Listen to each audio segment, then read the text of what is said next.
3 दिन का यकीनी इस्तिखारा। बिस्मिल्लाहिर्रहमानिर्रहीम। अस्सलामु अलैकुम प्यारे दोस्तों, आज मैं आपको मुख्तसर इस्तिखारा का तरीका बताऊंगी। अगर आपने कहीं रिश्ता तय करना है, कोई नया कारोबार शुरू करना है, बिरोने मुल्क जाना है, हत्ता कि कोई भी नया काम करना है जिसमें आपका दिल कहे करूं या ना करूं, तो हुज़ूर पाक सल्लल्लाहु अलैहि वसल्लम की सुन्नत मुबारक है कि आप किसी नेक आदमी से मशवरा करें और इस्तिखारा करें। जो बात मजबूती से दिल में बैठ जाए वैसे कर गुजरो।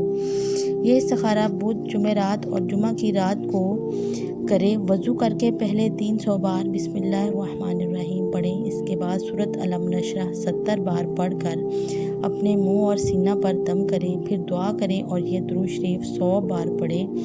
अल्लाहुम्मा सल्ली अला सय्यिदिना मुहम्मद बिआददी कुल्ली मालूमिन लक। इंशाअल्लाह अल्लाह पाक आसानियाँ फरमाएगा, हर मुश्किल आसान होगी इंशाअल्लाह। अगली वीडियो में मैं आपको मुख्तसर और कम वक़्त में करने वाले इस्तिखारे के और भी तरीके बताऊंगी ताकि आप तमाम परेशानियों से बच सकें। वीडियो अच्छी लगे तो प्लीज़ लाइक करें और अनमोल वज़ाइफ को सब्सक्राइब भी कर दें। अल्लाह हाफिज़।